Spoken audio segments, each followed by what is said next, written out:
Google इन दिनों काफी सुर्खियों में, पर गलत कारणों से। अभी हाल ही में अमेरिका में गूगल पर $5 बिलियन का क्लास एक्शन मुकदमा दाखिल किया गया है।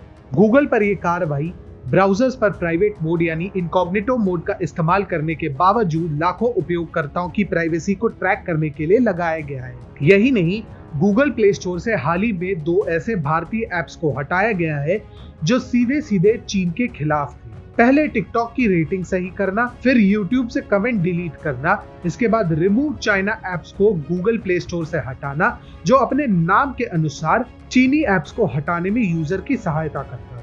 ऐसे में प्रश्न पूछना तो बनता है कि क्या गूगल चीन के इशारों पर काम करता है? अगर वर्तमान की घटनाओं पर नजर डाले तो ऐसा ही प्रतीत होता है।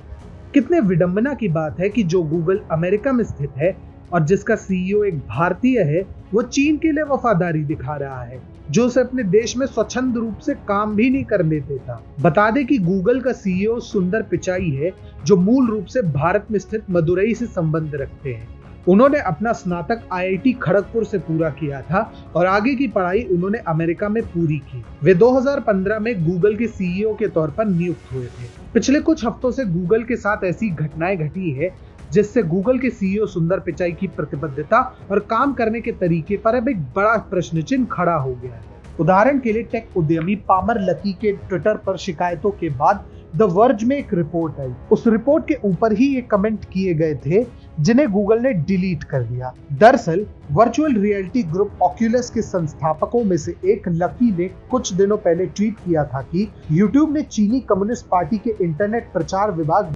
वुमाओ से संबंधित मेरे हर कमेंट को हटा दिया है।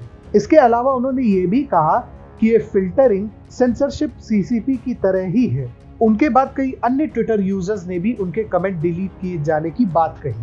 हालांकि पकड़े जाने पर यूट्यूब ने इसे तकनीकी खराबी का बहाना दिया, पर सफाई देने से क्या फायदा जब चिड़िया चुग गई खेत।